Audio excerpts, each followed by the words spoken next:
Bienvenidas a esta aula magna de la Universidad Panamericana. Es un privilegio para el Instituto Panamericano de Derecho Procesal tener la oportunidad de presentar a ustedes al doctor Adolfo Alvarado Belloso.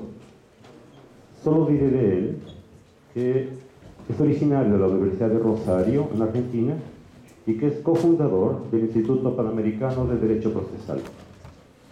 Doctor Alvarado. Buenas tardes a todos.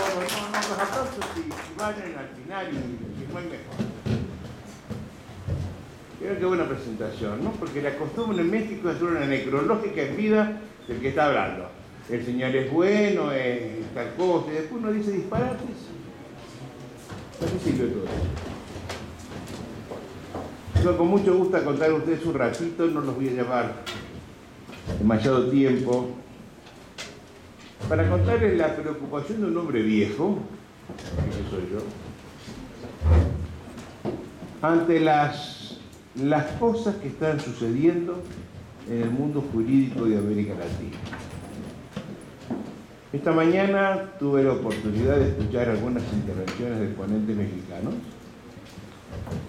una de las cuales dijo que la ley ya no importa, que todo es argumentación,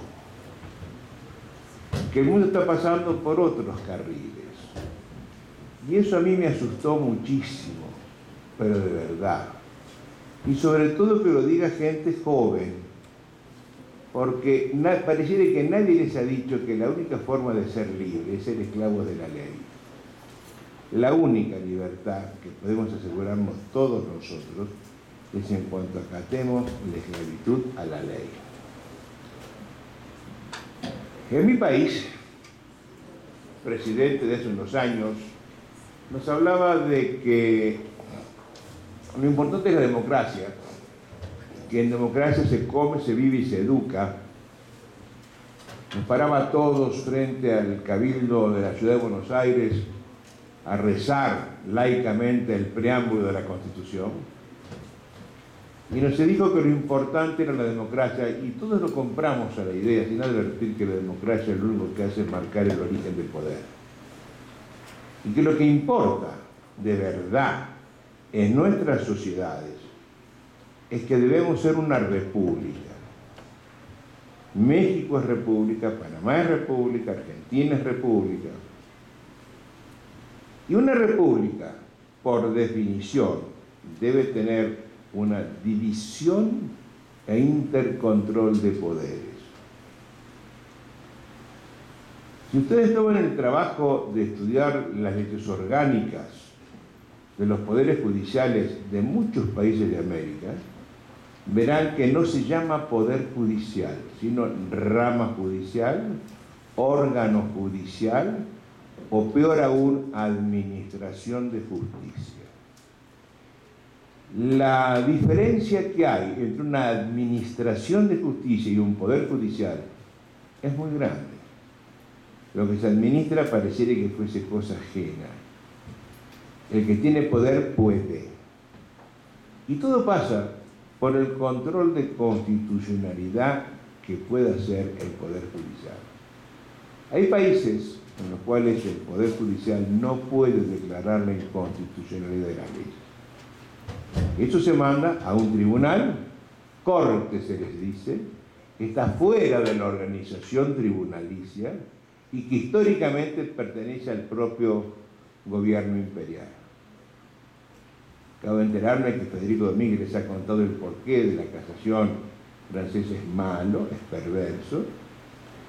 Y ese recurso de casación que estamos teniendo hoy en la Argentina no es el recurso idóneo, así entre comillas, que marca el Pacto de San José de Costa Rica, para asegurar a toda persona enjuiciada un doble enjuiciamiento en cuanto a los hechos y el derecho.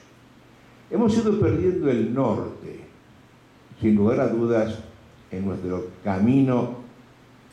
Y últimamente, desde España, y muy especialmente desde la Argentina, existe un movimiento que tiende a demeritarla a la ley. Estamos hablando de una jurisprudencia de principios, Los jueces deben ignorar la ley, no acatarla y manejarse solo con la interpretación que ellos pueden darle a lo justo, a lo bueno, a lo equitativo, a lo razonable, a la buena fe. Yo no soy un juez antiguo y hoy abogado en ejercicio. Pregunto, cuando me dicen que yo debo ser razonable, ¿cuán razonable hay que ser para ser razonable? Pregúntenselo ustedes. Cuando me dicen que debo mantener equidad, ¿cuán equitativo debo ser? La palabra equidad viene de la palabra equitas, que es el nombre que se le daba a la regla lesbia, que iba utilizando, midiendo exactamente la longitud de un camino. Entonces se va acomodando la regla al terreno que está midiendo. Y con este cuento de la equitas y de los principios, hay un importante movimiento en mi país que tiende a abandonar el tipo penal. Es decir, ya no será delito lo que la ley dice que es delito, sino lo que el juez diga que es delito en el caso concreto. Estamos a un paso de abandonar la democracia. Estamos a un paso de abandonar 1000 años de conquistas jurídicas y de volver al más abyecto pasado, el de las tiranías, el de la sangre, del sudor, de las lágrimas. Ustedes son gente joven, a quienes tengo la suerte de poder hablar. Me parece que alguien tiene que decirles esto. Porque alguien en México tiene que levantar la bandera de la ley. Yo hoy realmente salí apesadumbrado de las cosas que escuché. Quiero que ustedes sepan que en el mundo del derecho, que tanto defendió mi maestro Humberto Briceño Sierra, en cuyo homenaje y en cuya memoria estamos haciendo este encuentro que hoy nos tiene a todos juntos.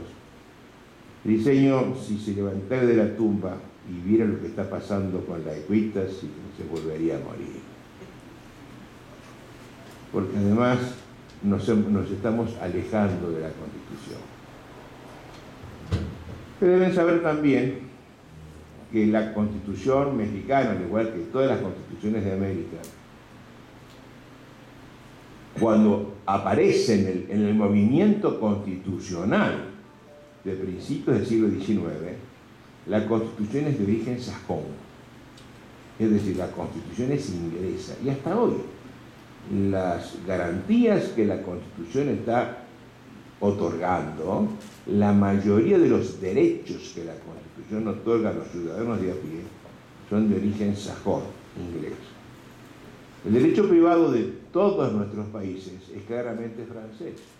La influencia del Código de Napoleón rigió desde el Río Grande hasta la Tierra del Fuego.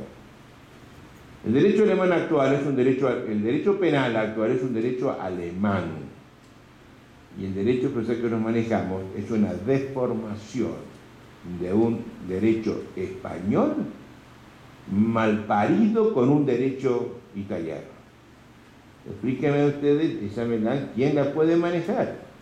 Y si además a este conjunto le digo, la ley no importa tanto, y no importa lo que dicen los jueces después que han argumentado ante ellos.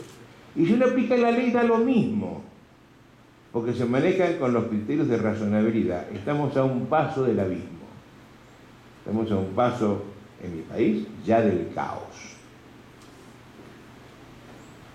Los jueces que no les gusta la ley, esos jueces que no están vinculados al orden jurídico y que se han convertido en normadores primarios, la ley es lo que ellos dicen que es, cosa que pueden decir en Norteamérica, que no tienen ley escrita. La ley es lo que los jueces dicen que es, pero en nuestros países la ley es lo que la legislatura dijo que es.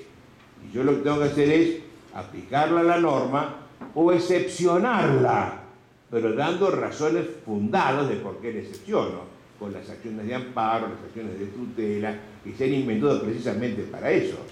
Cuando dura lex, sed lex, la excepcionamos, le aplicamos paliativos para que eso pueda funcionar de otra manera. Bueno, en mi país, que en esto lidera, los jueces que no se sienten vinculados al orden jurídico se dicen activistas. Voy a explicarles muy brevemente qué es lo del activismo y lo del garantismo. Los jueces se dicen activistas. Hay gente que la palabra no le gusta. El otro día en Colombia un señor se enojó mucho porque yo le dije que era activista. Pero yo no soy el que pone la palabra, madre que no le guste al señor que le está escuchando. Los que se autoimpusieron el término fueron los miembros de las Cortes norteamericanas, los que glosaron los fallos de las Cortes norteamericanas, cuando vieron que los jueces de Estados Unidos, verdadero órgano de cogobierno, no de desgobierno como pasa con nuestras Cortes en América Latina, decidieron trabajar en pro de una mejor gobernabilidad y una mejor convivencia. Y entonces eligen los asuntos que tienen que fallar. Y se meten en los problemas importantes que están rozando la convivencia de los hombres.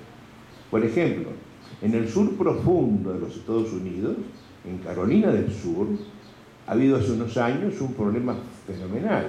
Los negros no podían, los hombres de raza negra no podían viajar en los ómnibus junto con los hombres de raza blanca. Y el que quería subir, lo mataban, lo quemaban. Y luego en los colegios. No se toleraba en los colegios de blancos la presencia de negros. Es un problema fundamental. Y eso entonces la Corte norteamericana lo asume como propio. Hace una actividad que va para mejorar la convivencia de los hombres. Entonces la Corte se dice que es activista.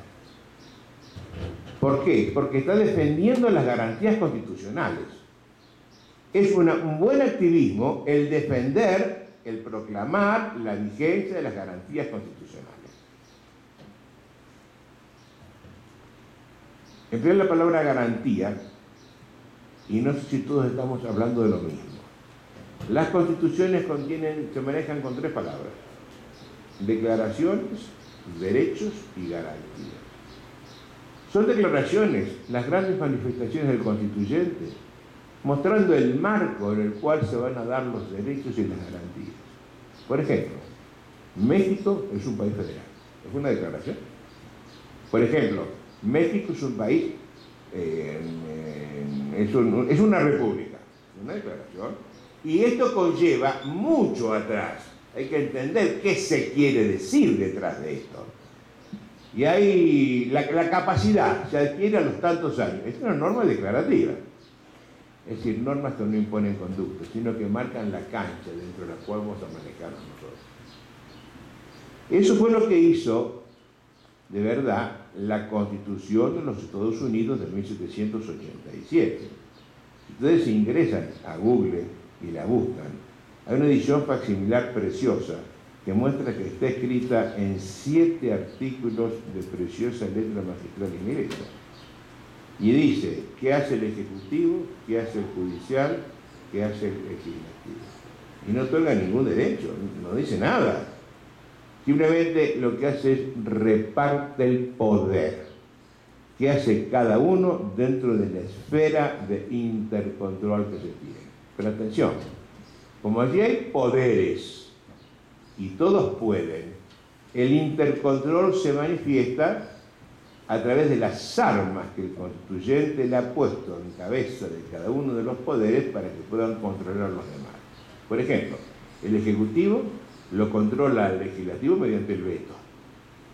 ¿No le gusta la ley? La veta.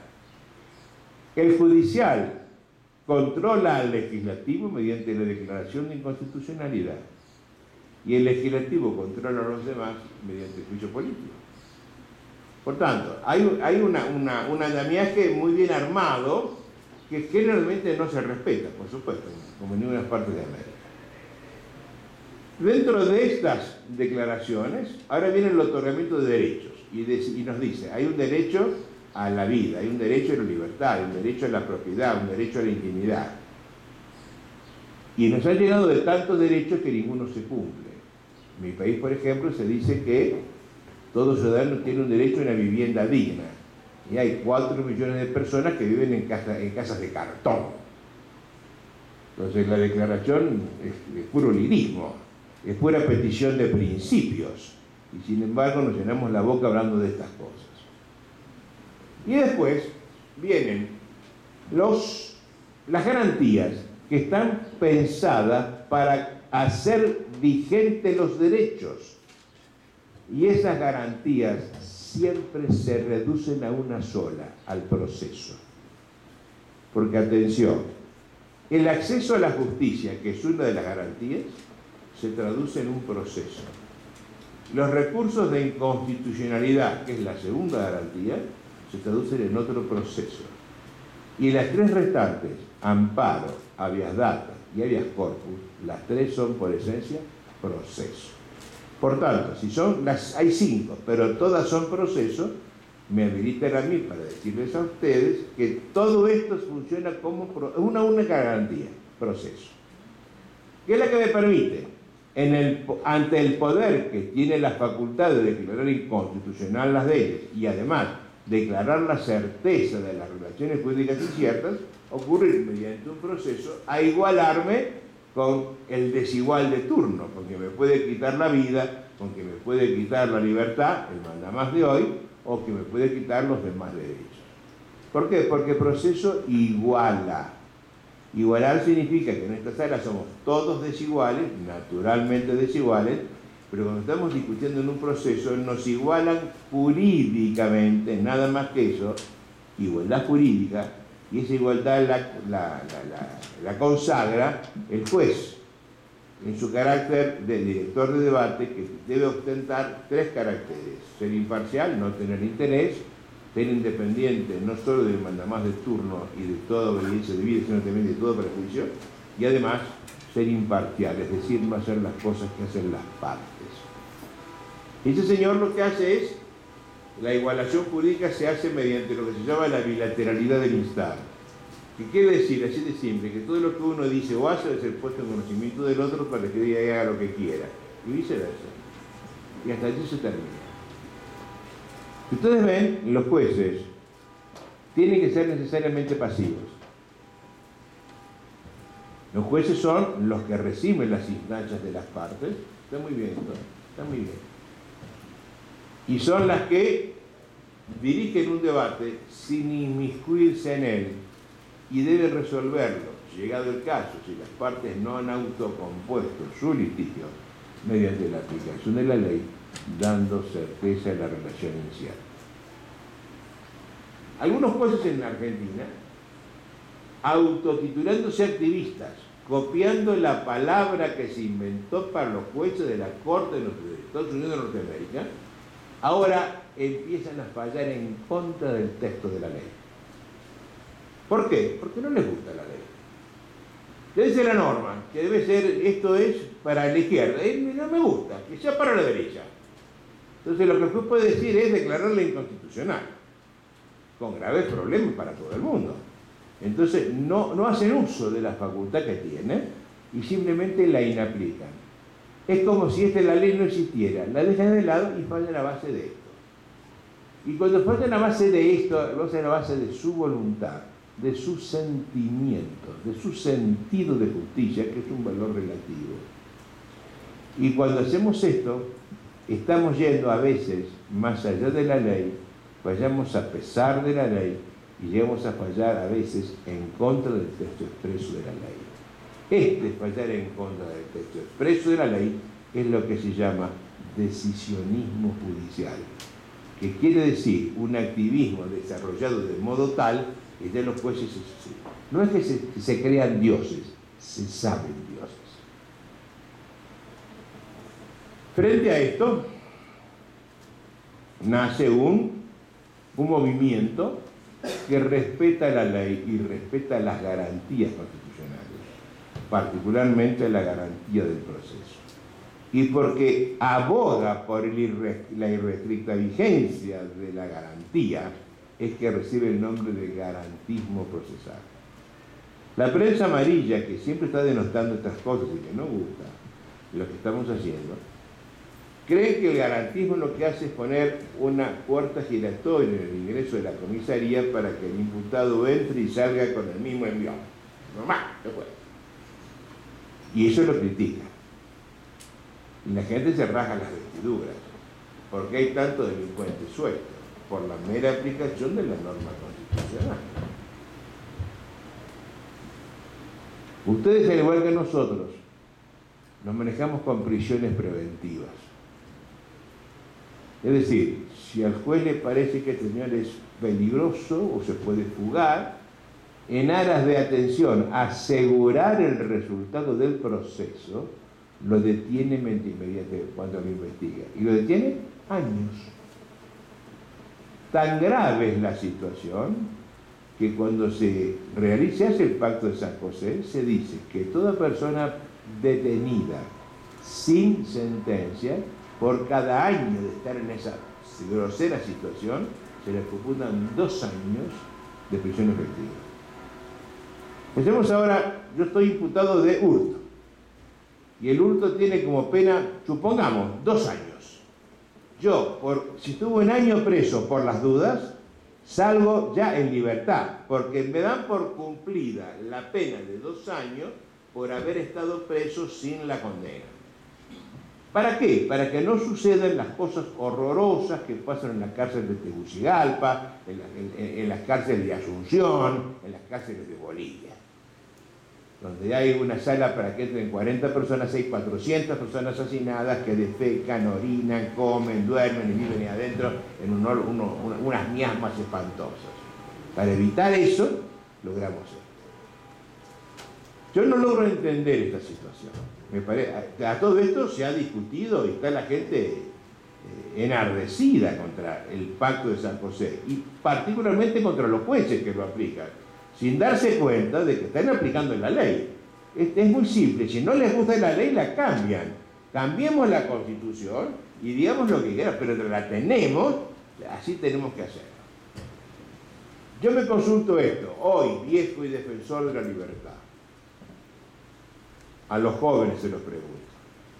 Si la Constitución me asegura a mí un estado de inocencia, y yo soy inocente hasta tanto no tengo una sentencia firme que diga lo contrario, ¿a título de qué estoy preso preventivamente por las dudas? Piénsenlo ustedes. ¿Por qué me ponen preso mientras me investigan si yo soy inocente y me privan del máximo derecho que tengo en mi vida, que es la libertad, porque soy un hombre vivo? Qué lindo ponerte preso, qué feo que me pongas preso, ¿eh? Y esto nadie lo dice. Y la prensa amarilla, en mi país, toda, sigue insistiendo en estas cosas, con olvido de las garantías de la Constitución. Bueno, contra todo eso, hay un grupo de abogados, académicos, que han liderado este movimiento de garantismo que trata de que se aplique irrestrictamente la ley. La ley y no otra cosa, no el sentimiento del juez. Hoy escuché una cosa que me pareció tétrica. La ley tiende a desaparecer hoy frente a los estudios de la argumentación jurídica. No todo es argumentación, señor. Vos debes saber argumentar, pero la argumentación no suple a la ley. Y eso se dice en México, y se dice en mi país, y se dice en Colombia, y los países más juntos jurídicamente hablando de América Latina. Alguien tiene que ponerlo sobre aviso todo esto. Porque si se siguen insistiendo con estas ideas, no quiero que ustedes sepan lo que puede pasar de acá a 15 años. Será la nada, será el final. Hay un futuro tétrico para nuestros países. Esto que les acabo de mostrar se llama activismo, que no es el de Estados Unidos, sino un mal activismo, degenerado en decisionismo, hacer el juez lo que quiere y a pasar o más allá de la ley, frente a quien está respetando la garantía procesal de la Constitución y que sigue que los jueces ejerzan el poder, atención, no de buscar la verdad, como he visto que dicen los códigos mexicanos, el procesal penal y el procesal civil. Los jueces no buscan la verdad, los jueces dan certeza en las relaciones jurídicas. Los jueces lo que tienen que hacer es buscar la paz, dar la paz. Porque además, y con esto termino, para dejarlos pensando en algo que puede ser filosóficamente importante, quiero decirles que la verdad no es un valor que le importe al derecho. Así dicho, parece una cosa horrorosa, ¿no? ¿Cómo que la verdad? No es que el artículo del Código Procesal dice que los jueces tienen... No, la verdad no le importa al derecho. Y miren ustedes, que los voy a demostrar. Y quien diga eso, aunque sea la ley, es un ignorante del mundo. Miren, el juez que tiene convicción en lo penal tiene que fallar. Y si no sabe cuál es la verdad, es porque tiene dudas. Y si tiene dudas, la Constitución le da una manda extraordinaria, in dubio pro reo. Si usted tiene dudas, absuélvalo. No siga buscando la verdad, absuelva. Esta máxima pasa al derecho del trabajo, y ahora se convierte in dubio pro operario. Y pasa al derecho de menores, in dubio pro minores. Por tanto, la frase quedaría entonces solo para el derecho civil, para el civil. El juez de lo civil, si tiene dudas, puede salir de ella. Pero resulta que el Código Procesal Civil del Estado de México prohíbe la búsqueda de la verdad. Esto nunca nadie se los ha dicho a ustedes. Si toman el trabajo de ver cuáles son las excepciones admisibles en el juicio ejecutivo, en mi país el 50% de los peritos que se incoan, verán que se puede poner la excepción de inhabilidad de título solo referida a lo puramente externo, es decir, no sus aspectos intrínsecos o internos. Por tanto, si yo emito una letra en pago de ejercicio de la prostitución o emito un cheque en pago de una deuda de dinero y me lo ejecutan, tengo que pagarlo. Y después de estar pagado, podré repetir diciendo la falta de causa en un juicio ordinario posterior. Por tanto,